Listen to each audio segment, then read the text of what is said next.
Bonjour et bienvenue à vous, chers amis passionnés d'intelligence artificielle. Votre hôte, Jean-François Sénéchal, professeur d'éthique à l'Université Laval à Québec. Au Québec, toujours au même endroit. Bienvenue à cet épisode 85 maintenant. 85, ça, c'est pas mal. Bientôt 100. Moi, je vois ça là, dans mon horaire, là. Le 100. Je me dis, oh non, il va falloir faire quelque chose. C'est sûr qu'on va essayer de planifier quelque chose pour notre 100e épisode. Écoutez, si vous avez des idées, faites-moi signe. Moi, je suis preneur. On pourrait se pointer, j'ai pensé me pointer dans un congrès, un colloque, là, n'importe quel événement où il y a un peu de monde pour aller vous rencontrer, pour aller jaser un peu avec vous, jaser de nous faire connaître un peu sur place. Ce serait bien le fun de rencontrer quelques-uns de nos auditeurs, auditrices. Vous êtes nombreux, donc faites-nous signe. Si ça vous tente, on pourrait planifier ça pendant l'été, parce que j'ai fait le calcul, là, ça devrait tomber autour du mois de décembre. Peut-être même qu'on pourrait clore notre année avec un spécial 100e épisode. Là, ce serait fou.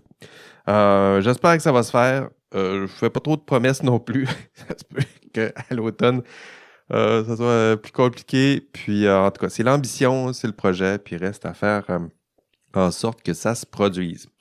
OK, écoutez, épisode 85, oui, je vais le dire. Beau programme dans cet épisode cette semaine. J'avais pensé faire un épisode assez libre. Je sais que mes baristillas aiment bien ça, là. Assez libre. On parle d'actualité chronique. Mais cette semaine, dans cet épisode, j'ai ouvert aussi la porte à des chroniques de type banc-d'essai, où on teste des choses pour vous. D'ailleurs, j'ai testé pour vous une application de synthèse de voix. En fait, j'ai cloné ma voix. J'ai bien hâte de vous présenter ça, là. C'est une application, bon, je pense que je ne la nommerai pas non plus. En tout cas, on verra. Mais j'ai bien hâte de vous entendre de vous montrer, de vous faire entendre les résultats de tout ça. Ça viendra un peu plus tard, là, je dirais, dans le milieu de notre parcours dans cet épisode. Et pour m'accompagner dans cet épisode, aujourd'hui, j'ai deux baristillas avec moi, deux collaborateurs avec moi. D'abord, à ma gauche, en studio, Frédéric Plamondon. Comment ça va, Fred? Salut, ça va très bien. Yes, content d'être avec toi encore aujourd'hui. Et loin de nous, toujours trop loin de nous, Stéphane Minéo est là. Comment ça va, Stéphane? Ça va bien. Ah, peut-être qu'un jour, je viendrai vous voir. Ben oui, c'est toujours le bienvenu. C'est juste de prendre un vol de 8 heures, ou presque. mais c'est dans ce coin-là qu'on se tient. Bien hâte de vous entendre aujourd'hui, mais avant de commencer, je ne peux m'en empêcher. Fred, est-ce que tu as du nouveau dans ta vie professionnelle? Oui, les nouvelles vont vite. J'ai du gros nouveau dans ma vie professionnelle. Gros nouveau dans ma vie professionnelle. En fait, je change d'alma mater. Mes pénates s'en vont dans une autre université, mais je ne peux pas encore en parler trop parce que ça prend encore la dernière étape, qui est l'étape administrative, qui est quand le CA va officialiser. Ah, OK. Bon, je voulais voilà. pas te... Mais ouais, c'est ça. Oui, vraiment. Bon, très bien. Mais moi, je le sais. Je vous le dis pas. Ça s'en vient. Il s'en va pas si loin que ça. Il traverse pas la grande flaque, mais c'est ça. On vous en parlera éventuellement. Désolé de t'avoir mis sur la... C'est correct. Je m'y attendais un petit peu quand même. Bien hâte de vous annoncer ça. OK, commençons par notre premier tour. Qu'est-ce qui a attiré votre attention dans l'actualité des dernières semaines? C'est de quoi vous avez envie de nous parler? C'est quoi qui vous préoccupe? Qu'est-ce que vous avez testé pour nous? On va commencer par Fred. Tiens, Fred, de quoi tu as envie de nous parler cette semaine? Moi, je vais aborder le sujet que j'ai déjà abordé autre part, là, de la gestion algorithmique, qui est un sujet qui est chaud parce qu'au départ, la gestion algorithmique, on a connu ça par Uber. Tu sais, Uber, c'est une application qui automatise un gestionnaire, qui fait du recrutement, de la sélection, du déploiement de la main-d'œuvre, de la rémunération, l'évaluation du rendement, puis tout ça dans une petite application qu'on appelle Uber. C'est vrai que c'est plus riche que ce qu'on pense, là. Oui, non, c'est pas... Tout est là, dans cet exemple-là. Oui, ouais, c'est ça. Puis, tu sais, on savait que, tranquillement, pas vite, la gestion intermédiaire, donc, si on veut, toutes les activités de gestion qui se passent entre la haute direction qui prend les décisions stratégiques, puis le premier échelon de la supervision, finalement. On peut tout mettre ça dans la gestion intermédiaire. Mais une application comme Uber, ce que ça fait, c'est que ça automatise beaucoup de processus pour un secteur d'activité en particulier. Donc, beaucoup de tâches qui sont, je dirais, processuelles, qui ne changent pas beaucoup dans l'environnement de l'application, évidemment. Puis c'est ça que ça fait. Mais on sait que dans beaucoup de cas, on considère que la gestion intermédiaire, c'est comme c'est un coût.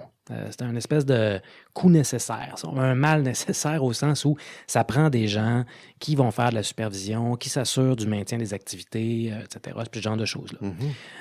Fait que Uber fait ça. Mais la gestion algorithmique, si on veut résumer ça plus largement, c'est à chaque fois qu'on prend un système algorithmique qui a été entraîné ou un modèle de gestion qui a été entraîné avec des exemples, par exemple, puis qu'on a fini par créer un modèle qui permet de gérer ou de superviser des activités humaines. Puis là, on n'est pas dans l'intelligence artificielle qui fait de la découverte scientifique, qui est capable d'identifier des maladies rares sur des photos. On n'est pas là-dedans du tout. On est vraiment dans de l'IA qui est appliquée à des fins sociales. Puis une de ces fins sociales-là particulières, il y a Uber, je l'ai dit, mais on le retrouve beaucoup, par exemple, dans le secteur commercial, dans les entrepôts d'Amazon. Il y en a, c'est bardé de gestion algorithmique. Dans le système, dans tout le secteur de la logistique, de la traçabilité, il y a beaucoup de gestion algorithmique là-dedans aussi. Puis, une des places où c'est facile à mettre en œuvre la gestion algorithmique, c'est dans le monde militaire.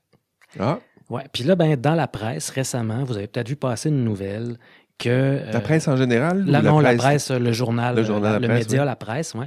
Vous avez peut-être vu passer cette nouvelle-là qui disait que l'armée israélienne avait mis en œuvre un système d'intelligence artificielle qui s'appelle Lavender, puis qui fait partie d'une espèce de plus gros écosystème qui s'appelle Gospel, là, si on le traduit.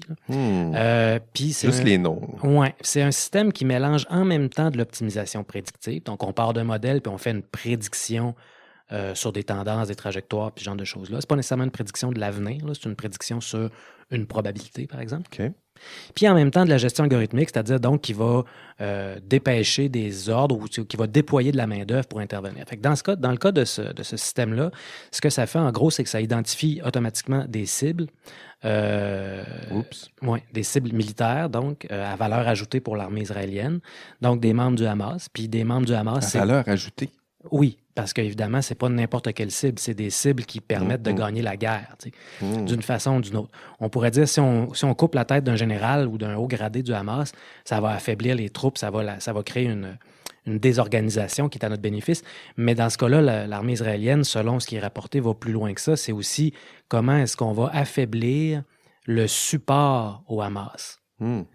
Là, je ne suis pas en train de prendre position pour ou contre le Hamas. Là. Je suis vraiment juste dans une démarche Oui, il faut être prudent. Oui, c'est ça, exact. Mais dans une démarche je dirais, d'optimisation, c'est quelle cible on peut affecter, quelle cible on peut viser, qui va faire en sorte que la population civile va se dire quelque chose comme « on n'en veut plus de ça », puis qu'on va mettre de la pression sur le Hamas pour qu'il rende les armes ou pour freiner ses opérations.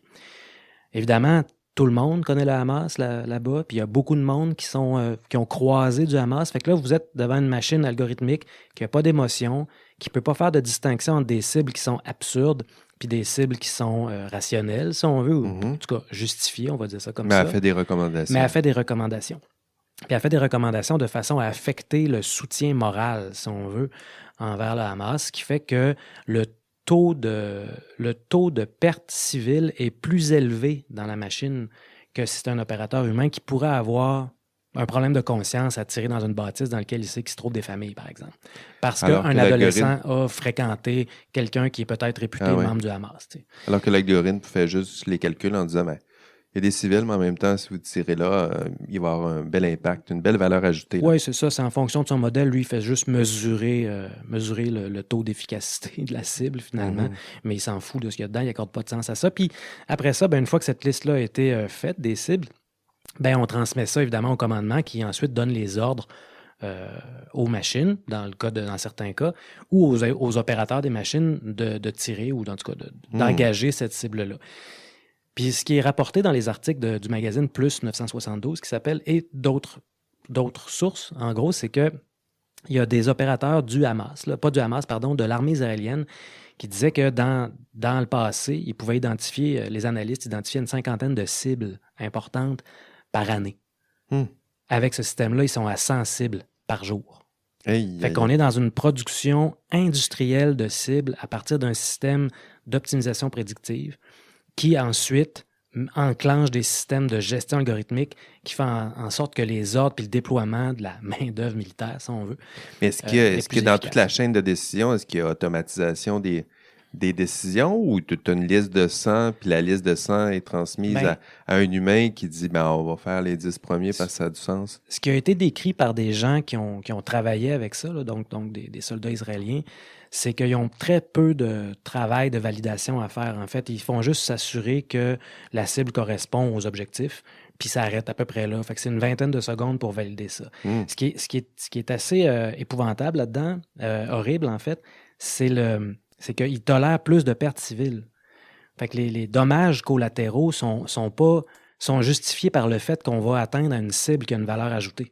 Puis là, on est dans une démarche industrielle de gestion des cibles, puis de gestion de la guerre, puis etc.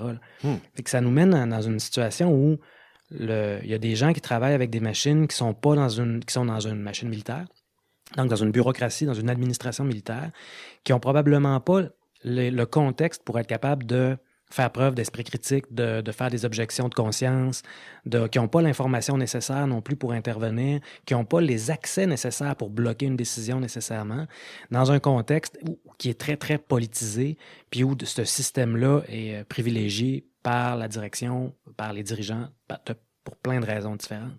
Puis ça, c'est une application qui est dangereuse, puis on est loin du Terminator, mais on s'en rapproche, mais il ne faut pas oublier que en arrière de cette machine-là, c'est des êtres humains qui prennent des décisions. La machine appartient à des êtres humains. C'est ça qui devrait nous inquiéter plus que la machine elle-même. Puis derrière ça, il y a aussi le fait que le complexe militaro-industriel israélien a tendance à vendre ses produits en mettant l'étiquette dessus. J'exagère évidemment, mais c'est un peu ça, là, en vantant qu'ils ont été battle-tested, donc testés dans le contexte réel. Oui, ça marche. Oui, c'est ça. Puis ça, c'est un travail de fond qui a été fait, entre autres, par un auteur qui s'appelle Anthony Lewenstein, qui vient de publier un livre à cet effet-là, qui s'appelle « Le laboratoire palestinien », qui explique à quel point la Palestine est devenue une espèce de laboratoire qui permet aux Israéliens de tester, pas aux Israéliens, je m'excuse, là, mais à l'armée israélienne, parce que, évidemment, c'est ça, mais à ces gens-là de tester les produits qui sont en train de mettre au point. Un laboratoire depuis plusieurs années, mais à proximité. Exactement. Puis ils entretiennent des liens, ce complexe militaro-industriel-là entretient des liens très proches avec plusieurs pays comme la Russie, entre autres, les États-Unis, puis etc., qui placent tous ces acteurs-là dans une drôle de situation dans le moment. Ce livre-là est assez intéressant pour ça. Je ne l'ai pas terminé, mais je le recommande. Là. C'est Anthony Lewenstein, le The Palestine Laboratory. Wow. Puis ça, je pense que c'est aujourd'hui ou hier, on annonçait que Google mettait à pied une vingtaine de ses employés qui critiquent systématiquement, en tout cas le plus souvent possible, le projet Nimbus, qui est un projet d'info nuagique. Ils sont congédiés parce qu'ils contestent? Parce qu'ils contestent ça. Puis c'est un projet qui appartient à Google, qui prête, si on veut, qui vend sa puissance de calcul puis son temps de serveur à l'armée israélienne dans ce cas-là. C'est un contrat de 1,2 milliard qu'ils ont accepté. Et quand on mélange les deux ensemble, ce système-là qui permet de faire de l'identification de cibles automatique avec l'usage des serveurs de Google pour faire ça, on commence à être très inconfortablement proche d'une solution que je ne vais pas qualifier, là, mais de quelque chose qui est, en tout cas, sur le plan moral, qui devrait attirer notre attention puis qui ne devrait pas nous laisser indifférents. Parce qu'il y a des exemples de ça dans le 20e siècle. Là. Il y a quelque chose là qui est profondément dérangeant et détestable. Puis ces gens-là ont été congédiés parce qu'ils critiquaient ça, puis qui s'inscrivait dans un mouvement qui s'appelle No Tech for Apartheid. Donc, No Tech for Apartheid. Oui. Fait que donc, pas de développement technologique pour le contrôle de foule, le contrôle d'identité, la surveillance des applications militaires. Ça, c'est un gros mouvement en ce moment? Je pense que c'est encore très réservé au monde technologique, là, au secteur technologique, mais ça gagnerait, je pense, à être connu. Oui, que se rappeler que ces technologies-là, ça fait de belles choses, mais il y a des risques comme ça que ça soit instrumentalisé de cette façon-là. Ça, c'est un risque actuel et présent avec des technologies qui sont testées là-bas, mais qui peuvent être rachetées ensuite puis utilisées ailleurs, dans d'autres conflits, dans d'autres situations. Puis ça devrait nous inquiéter beaucoup parce que là, c'est pas les robots, puis c'est pas Skynet, là. C'est des gouvernements, c'est des armées qui vont utiliser ça contre des populations, notamment contre des populations civiles aussi. Il faut garder ça à l'esprit, là. Fait qu'on n'est pas dans le risque existentiel, on est dans une utilisation présente et actuelle d'un système qui fait de la gestion algorithmique de foule, de population, de cibles, etc. OK, gestion algorithmique, utilisation militaire. C'est vrai qu'on n'en parle pas assez des utilisations militaires de tout ça. Puis il y en a plein des applications. En fait, il y a beaucoup d'argent qui est investi là. En fait, il y a deux champs, il me semble qu'on n'investigue pas assez. Il y a le champ militaire puis le champ du divertissement sexuel. J'arrête pas d'en... Ah ouais. Ça fait quelques fois que je le mentionne, même dans le podcast. Là, un jour, il faudra explorer ça. C'est comme si il y a un éléphant dans la pièce, puis personne n'en parle. Il y a beaucoup d'argent qui est dans ce coin-là, puis ça commence à se déployer là aussi, dans ce milieu-là. Il y a un éléphant dans la pièce qui est plus petit de l'autre gros éléphant dans la pièce, qui est l'intelligence générative, puis tout le hype qui l'entoure. L'intelligence artificielle générative, on a l'impression, parce que ça marche, que tous les systèmes d'intelligence artificielle sont également performants ou fonctionnent bien ou sont valables ou etc. Oui. Fait que c'est comme un éléphant avec un autre éléphant. C'est vrai. Je les vois, je les ai en tête, ces deux éléphants-là. OK, merci Fred. J'allais dire, oui, c'est inquiétant. Je pense que c'est ça le mot. Puis il faut le garder en tête, ce champ-là, les utilisations militaires. Bon, c'est pas la première fois que le militaire s'approprie des technologies pour les mettre, les instrumentaliser puis les mettre au service de leur projet et ambition. Mais là, avec cette puissance-là, cette puissance technologique-là, il y a quelque chose d'encore très inquiétant. Stéphane, on va aller vers toi. Stéphane, c'est quoi qui a attiré ton attention dans les médias? Est-ce que tu t'es mis à tester des choses chez toi? De quoi tu as envie de nous parler, Stéphane? Alors, ça va être un peu plus léger comme. Bon, comme c'est thématique. correct. On prend de tout ici, là. Donc, je vais vous parler de musique. En fait, je suis tombé sur un article du début du mois d'avril. Et ça concerne les plateformes de téléchargement de musique, et notamment une plateforme assez connue en France qui s'appelle Deezer, qui a décidé de supprimer 26 millions de titres de leur catalogue. Ça représente à peu près, pour se donner un ordre d'idée, 13% de leur catalogue. Wow. Et c'était Pourquoi de la c'était musique. pas bon? Alors, il y avait des faux albums, des bruits blancs, ils appellent ça. Et puis, il y avait de la musique qui était générée par de l'intelligence artificielle. Donc, qui se munissent d'outils pour détecter ces musiques et qui arrivent assez fortement dans le catalogue. Donc, j'ai un peu fouillé un petit peu autour de Est-ce qu'il y en a tout qui ça. se sont fait supprimer parce que ça ressemblait trop à de l'intelligence artificielle? Ça C'est serait drôle, ça. Peut-être des réels. Trop mauvais, là. Ça ressemble à de l'intelligence artificielle. On va supprimer ça. C'est possible. Et donc, je me suis intéressé, et en tirant un peu la pelote, je me suis aperçu que Spotify, par exemple, avait fait la même chose il y a un an, pareil au printemps, un nettoyage de printemps apparemment. Où ils avaient supprimé des dizaines de milliers de morceaux. Eux, ça représentait 7% de leur catalogue. Et ça arrive à un moment donné où il y a 200 artistes là, qui ont signé une tribune où ils demandent à toutes les personnes qui produisent de la musique avec de l'intelligence artificielle de veiller à protéger, enfin en tout cas à respecter les droits d'auteur et ne pas utiliser leur musique comme source pour entraîner les systèmes d'intelligence artificielle. Alors toujours en continuant à tirer un petit peu, je suis retombé sur d'autres articles et il existe également des robots qui écoutent la musique sur ces plateformes-là parce qu'en fait plus un album va être écouté, plus ça va générer de l'argent pour l'auteur. C'est un beau monde quand même dans lequel on vit. Il y a des robots qui font de la musique, puis il y en a d'autres qui l'écoutent. C'est un système qui est autonome. Là. Il y en a qui produisent de la musique, il y en a d'autres qui l'écoutent, puis les humains, ils la produisent plus, puis ils l'écoutent plus. En tout cas, ça permet de transférer de l'argent d'un compte à un autre. Et donc voilà, oui, c'est vrai. Il y a ça attire des mauvaises pratiques.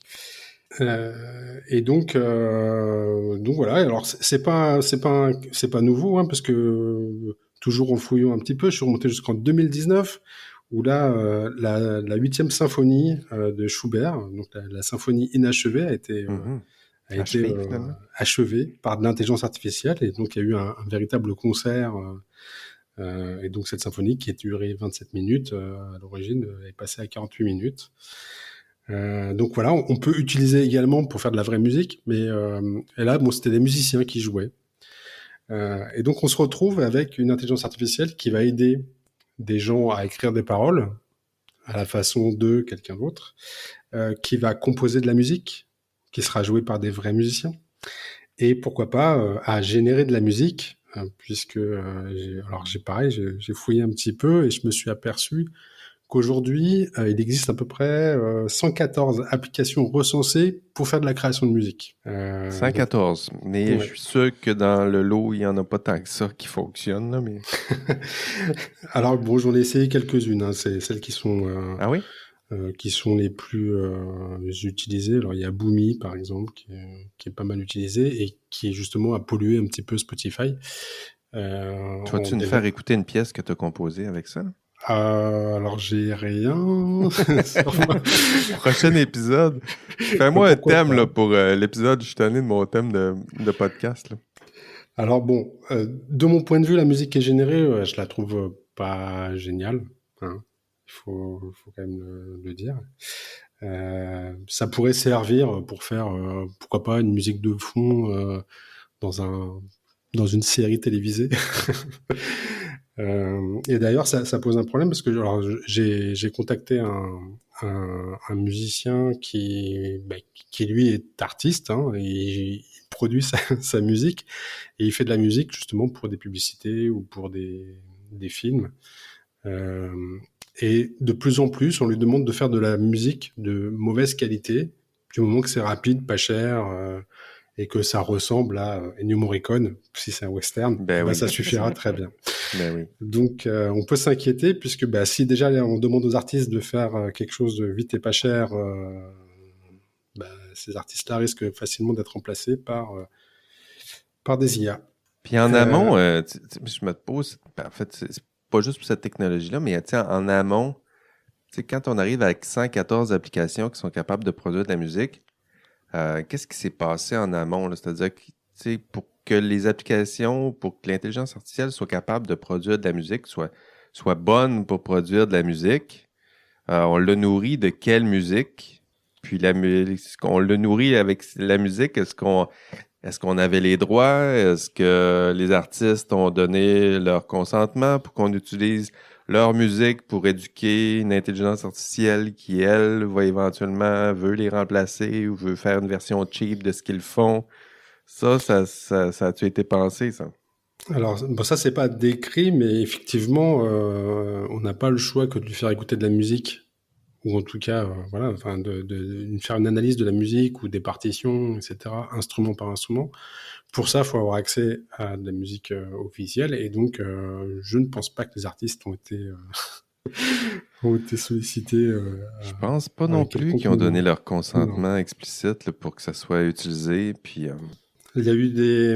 Alors, c'est pareil, il y a des chanteurs qui sont décédés, qui chantent dans certaines chansons. Il y a les Beatles qui ont sorti une nouvelle chanson il n'y a pas longtemps. Jimi Hendrix, Nirvana. Enfin, voilà. On ressort des vieux artistes. On fait écouter à une intelligence artificielle tous les albums qui ont été générés. Et ils arrivent à ressortir soit une musique, soit du son, soit de la voix qui va faire référence, en tout cas, à ce qu'aurait pu faire un tel artiste. j'aurais Euh, bien aimé entendre Kurt Cobain pour voir s'il est d'accord avec ce genre de processus-là. ouais, ça aurait été intéressant. Alors, en tout cas, je crois que c'est Universal a porté plainte pour retirer tout ça du marché, parce que eux, ils sont pas tout à fait d'accord. Mhm. Et donc, voilà, il y a des procès en cours. Par rapport à tout ça, voilà. Donc c'est un petit peu les sujets que je voulais aborder aujourd'hui. Hmm. Alors je suis tombé sur un autre article qui est pas un lien en direct, mais En 40 ans, a priori, il y a une étude qui a été faite par une Autrichienne, Eva Sangerl, si je le prononce bien. Et donc, elle a étudié 12 000 chansons, anglaises, et elle s'est aperçue que le vocabulaire avait été simplifié, que la musique était de plus en plus répétitive, qu'on perdait en qualité donc elle a constaté ça avec ce que faisaient les humains sur les 40 dernières années. J'aimerais bien savoir ce qu'elle pourrait rencontrer sur la prochaine étude en 2040 pour voir dans quel état sera la musique. Oui, ça se peut bien que ce soit encore plus simple qu'elle l'a imaginé. Ouais, ça m'inquiète un peu. Comment je fais pour parler à mes étudiants d'intégrité intellectuelle quand les systèmes d'intelligence artificielle qui sont les plus populaires consistent à plagier impunément, puis à simuler des choses, puis à faire du texte synthétique? Comment on fait dans ce contexte-là pour dire non, l'intégrité intellectuelle, c'est important? Alors, bon, il y a quelque chose que j'ai trouvé sympa quand même dans l'étude, c'est Spotify qui utilise l'intelligence artificielle. Alors là, du coup, c'est eux qui ont décidé de l'utiliser pour générer des playlists. Donc là, on va demander une playlist de musique romantique ou Oui, ça, par exemple, et puis ça va générer une playlist. Je trouve ça, voilà, c'est un usage qui me paraît plus sympa. le seul problème, c'est que souvent, ces playlists-là ou ces outils-là, ils finissent par te proposer du même, là, c'est-à-dire que c'est dur, t'as pas vraiment de curation au sens où on dirait, va écouter ça, c'est vraiment bon. T'as jamais écouté ça, mais c'est vraiment bon. C'est plutôt, t'as toujours écouté ça, t'aimes ça, donc ta vie, c'est terminé. Tu vas juste écouter juste ça. J'espère que t'aimais vraiment ça parce que tu vas en avoir tout un lot. Le système, ça serait toi qui demande, tu rédigerais un prompt pour demander ce qui va se passer dans ta playlist. Ouais. Donc, voilà. Donc c'est peut-être pourquoi pas un scénario, une histoire. J'ai pas pu le tester, c'est disponible que dans 2 pays, je crois, chez Spotify. Ça, c'est intéressant parce que moi, la recommandation avec Spotify fonctionne pas parce que je me faisais vraiment, je me faisais beaucoup de plaisir à justement mettre beaucoup de variété dans mes playlists pour que mon profil soit très varié. Puis là, j'ai l'impression que j'ai fini par aller un peu trop loin. Fait que quand il me propose une playlist, c'est tout le temps le 1% des tunes que j'aime pas. Fait que je l'utilise de moins en moins. C'est dit, il veut découvrir quelque chose. Ouais, il veut jouer avec notre algorithme. Là, tu vois, on va y jouer à tout qu'un drôle de tour. Je sais pas trop ce qui s'est passé, là, mais clairement, là, la qualité de mes playlists ont dégradé là, dans les derniers temps. Bon, c'est bien. Ça a des limites. Ça délimite tout ça. Écoutez, moi, de mon côté, je l'avais annoncé un peu en ouverture. Moi, c'est un banc d'essai cette semaine. En fait, j'ai testé pour vous des applications de synthèse vocale. Ce que je vais vous faire entendre là, j'ai eu bien du fun à faire ça. C'était... bon, techniquement, ce qui s'est passé, c'est l'application me demandait des extraits de ma voix. Donc, j'ai pris des extraits du podcast. Donc, c'est vraiment la même voix que vous entendez là, que vous devriez entendre. C'est à peu près le même ton. Vous allez voir, là, ça ressemble beaucoup. Donc, j'ai pris des extraits de ma voix donc avec 2 extraits de 2 minutes. C'est tout ce que j'ai dû fournir à l'application. 2 extraits de moi qui parle pendant 2 minutes. Puis j'ai poussé ça dans le système, puis j'ai dit, synthèse ma voix. Synthétise ma voix. Puis effectivement, on a synthétisé ma voix. Donc c'était écrit voix clonée JF. Puis avec cette voix clonée, on m'offrait 2 options. D'abord, tu peux écrire un texte, puis faire lire le texte par ta voix clonée. Ou 2, tu peux prendre un extrait d'une autre personne, puis on peut remplacer cet extrait-là par ta voix. Donc, j'ai envie de vous faire entendre les deux tests. Donc, le premier, je vous fais entendre ça. C'est du texte avec ma voix, puis ça ressemble à ça ici. Vous avez sûrement remarqué ce petit bouton dans les notes de chaque épisode ou sur le site du podcast. Ce bouton sert à soutenir notre projet IA Café pour le prix d'un café par mois.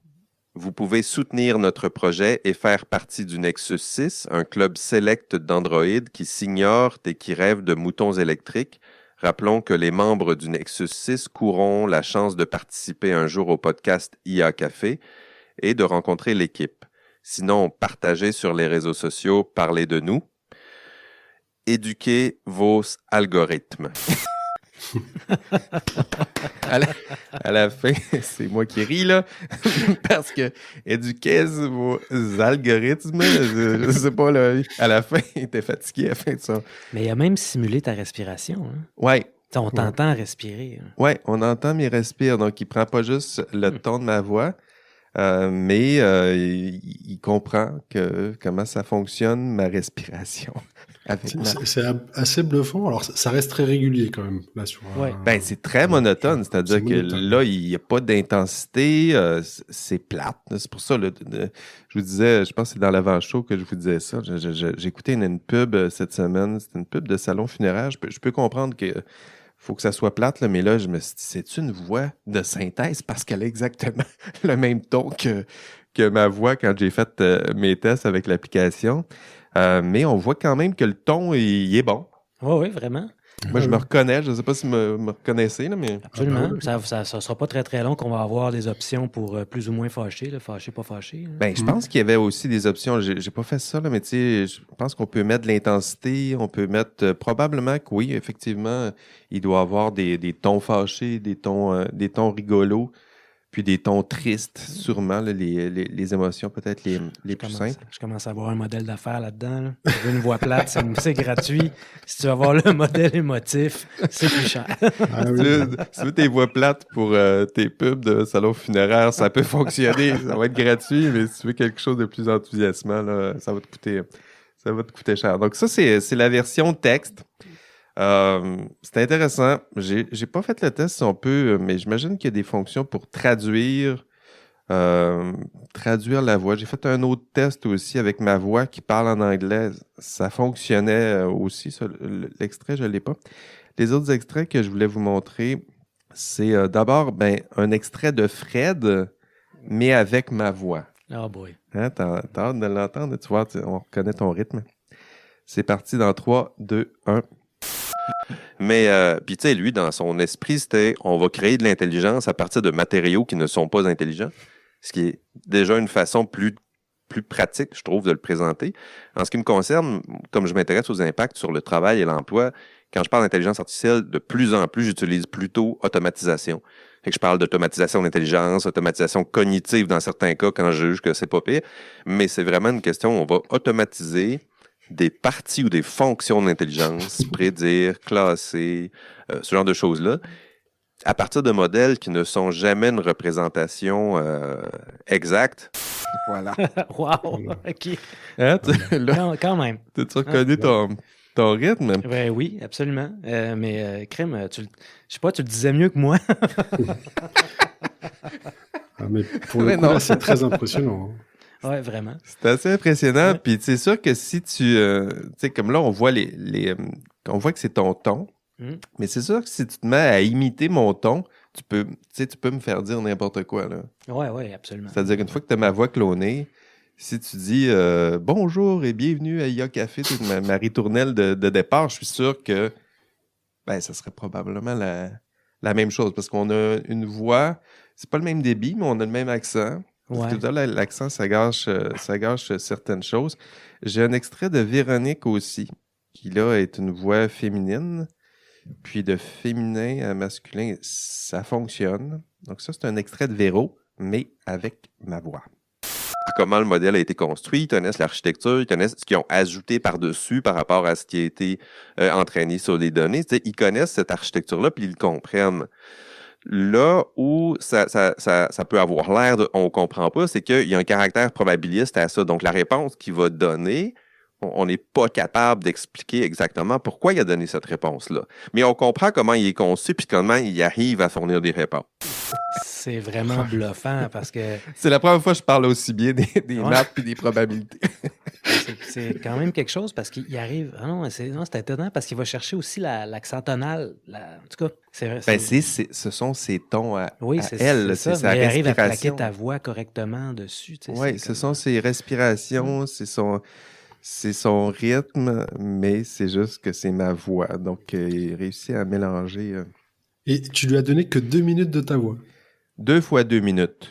2 fois 2 minutes. 2 fois 2 minutes pour cerner. Puis, tu sais, là, j'ai pris le forfait de base, là, qui était ça. Voix plate, pas d'émotion. Oui, mais tu sais, tu peux y en donner des heures, là. Oh, ben oui. Tu peux y en donner des heures, là. Donc, si je donne 2 heures, on s'imagine que les résultats, en tout cas, je me trompe peut-être de faire cette conclusion-là, mais si je lui donne 2 heures de ma voix, il devrait être meilleur pour... J'ai une question piège pour toi, Jean-François. Est-ce que tu as pensé lire le disclaimer sur la politique d'utilisation des données avant de faire ça? Je l'ai lu comme d'habitude. Tu as donné ça à ChatGPT. C'est-à-dire que non, je l'ai lu très vite, là. C'est comme ça que je lis toute forme de disclaimer. C'est-à-dire que j'ai assumé dans ma tête que je leur donnais ces extraits-là de ma voix, puis dans leur banque de données, ce serait écrit voix masculine de vrai homme, au sens où j'existe, là. C'est pas une voix de synthèse. Oui, mais est-ce que tu leur donnes les droits d'utilisation ou au sens... tu sais, parce que tu peux avoir des droits, une espèce de propriété partagée, c'est-à-dire qu'ils peuvent l'utiliser de manière raisonnable pour entraîner leur modèle, pour le perfectionner, mais est-ce que tu leur cèdes aussi en même temps les droits sur l'utilisation brute de ta voix? Ben, ta question, elle cerne exactement le problème de cette industrie-là. C'est-à-dire que moi, j'ai l'impression qu'ils vont juste prendre ma voix. Ils peuvent en faire ce qu'ils veulent. À partir du moment que j'ai donné ça, des fois, je me dis ça en amont. J'en parlais tantôt avec l'intervention de Stéphane. En amont, je me dis, pour que ça soit aussi performant, ils ont dû en carburer. Ils ont dû nourrir de la voix, là. Ces extraits-là vocaux, c'est-tu des employés de la compagnie qui parlent depuis 2 ans dans des machines? Ou ils sont allés puiser du contenu existant sur, je sais pas, sur YouTube, sur tout. Je veux dire, il y en a en ce moment des podcasts, là. Ils ont juste allé faire le tour, là. De la voix, il y en a. C'est juste de puiser là-dedans. J'ai l'impression qu'ils s'approprient ça. C'est-tu de la voix qui était libre de droit? Parce que moi, j'ai pas les preuves de ce que je dis, là. C'est-à-dire que j'ai l'impression qu'ils prennent pas juste du contenu qui est libre de droit. Non, ça, c'est sûr que non, mais moi, c'est plus sur les... C'est quoi l'utilisation raisonnable qu'ils peuvent faire des extraits qu'on leur donne? Oui. Qu'est-ce qu'ils font avec ça? Comment est-ce qu'ils manipulent ça? C'est qui les ayants droit dans cette transaction-là, etc. Parce que moi, ultimement, je pense que ma voix, elle m'appartient. C'est une façon simple de le dire. Un là. peu comme ton image publique. Là, c'est à moi. Je veux dire, s'ils veulent utiliser ma voix, c'est mon image vocale. Tu sais, le droit à l'image, ça existe. Là, c'est mon image vocale. Je veux pas qu'on l'utilise. C'est pas parce que j'ai fait ce test-là que je veux qu'ils la vendent pour les prochaines pubs de salon funéraire. mais ça, c'est ma voix, donc je veux pas qu'ils l'utilisent. J'espère. Ben, j'ai signé le disclaimer, mais tu sais, ça veut rien dire. Là. C'est-à-dire qu'on enseigne des disclaimers, mais on sait pas ce que ça implique. Mais ça fait partie des... ça fait partie de la culture de signer sans signer maintenant. Là, signer sans signer. Mais ça va peut-être devenir vraiment important dans un avenir plus ou moins proche. Ben, c'est là pour la voix. C'est la même chose pour l'image. Je veux dire, l'image... Ils ont appris, ils ont des outils super performants qui sont capables de générer des images. Mais c'est ça, c'est qui les ayant droit en amont. Donc, il y a plein de personnes qui ont produit des images, sont allées puiser dans des images. Est-ce que toutes ces images-là étaient libres de droit? Puis maintenant, ce qu'ils vont produire avec ça, est-ce que ceux qui ont participé au projet, parfois sans leur savoir, est-ce qu'ils ont des droits? Est-ce qu'ils peuvent, à rebours, dire non, moi, je ne suis pas du tout d'accord. Est-ce que vous utilisiez mon image? Même chose pour la vidéo. Ils sont en train de produire des outils. La vidéo, ils apprennent où? Est-ce que c'est toujours libre de droit? Mais c'est même plus compliqué parce que toi, tu as, par exemple, quand tu as fait ton inférence, là, quand tu as donné le son de ta voix, tu aurais pu donner la voix de n'importe qui, finalement. Ben oui. C'est ce que j'ai fait avec... Avec moi. C'est ce que j'ai fait avec toi. C'est ce que j'ai fait avec mes collègues. Donc, je vous en ai même pas parlé. Je l'ai utilisé.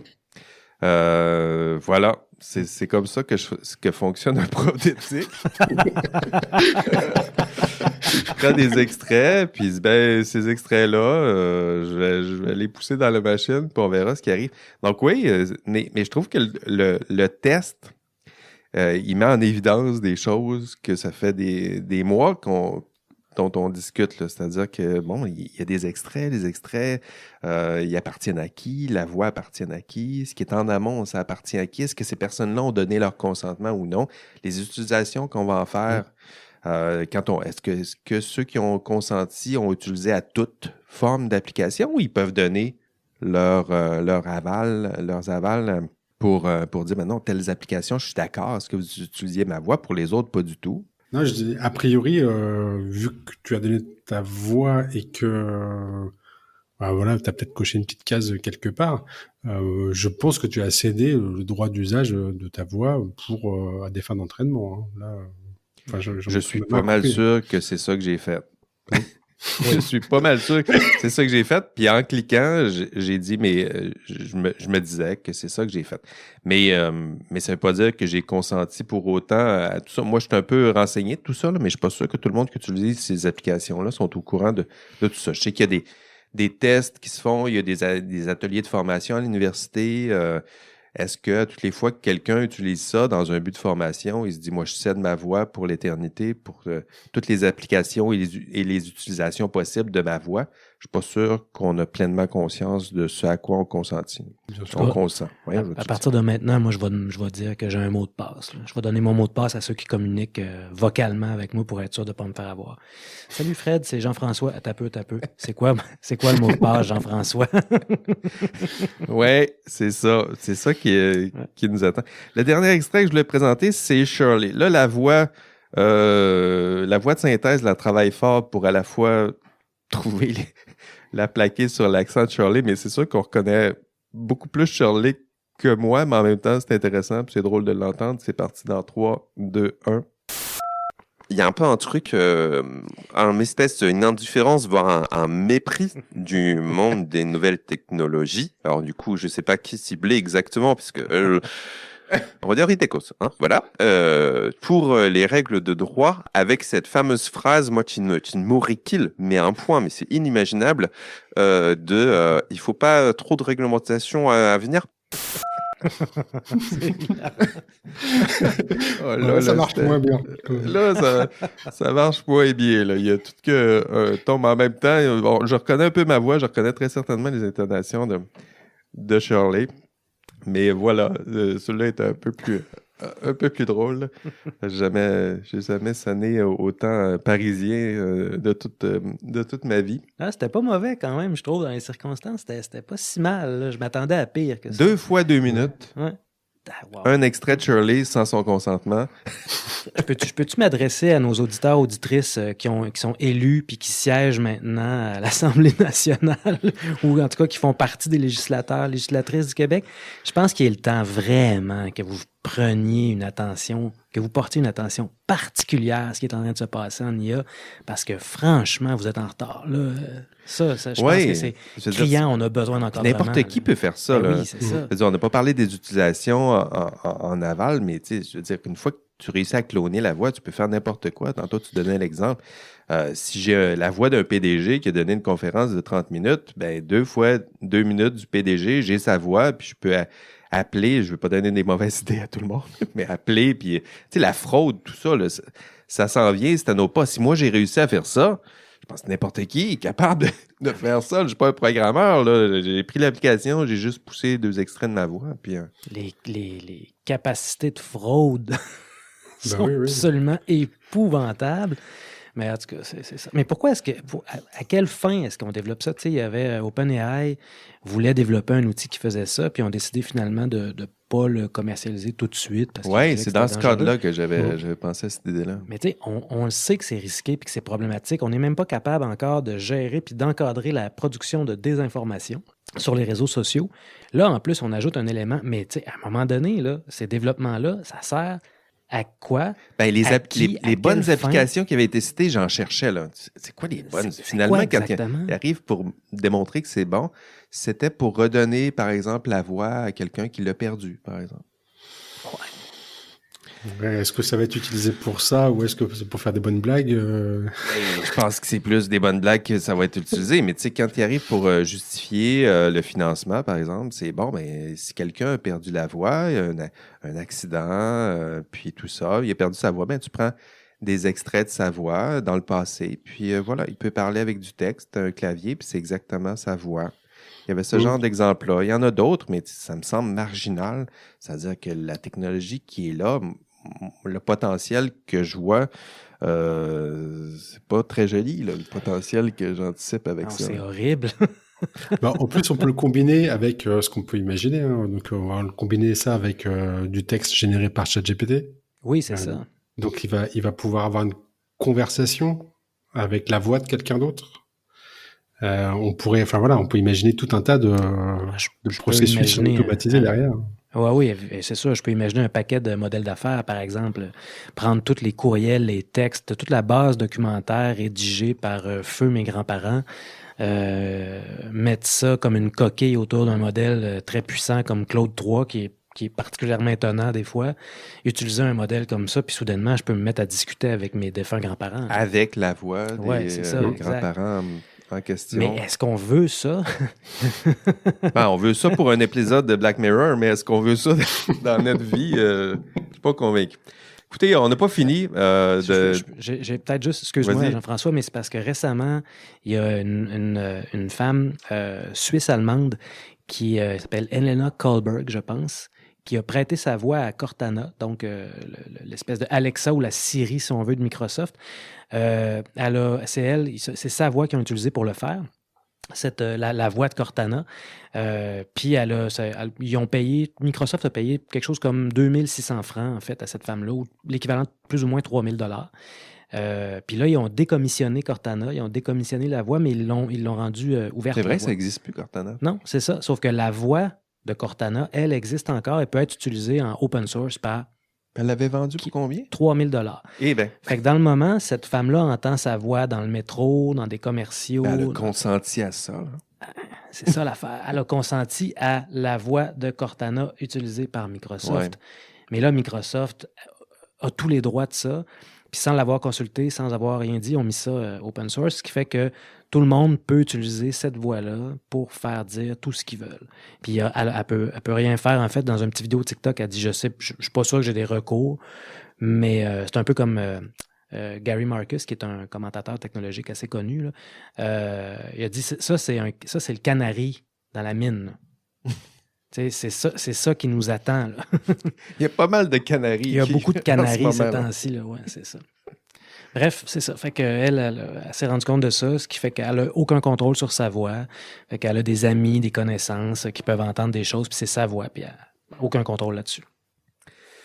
Bon, je voulais pas finir sur cette... mais c'est un peu ça. Là. Je pense que ça fait partie de notre réflexion. Là. On a du fun avec tout ça, mais il y a des enjeux...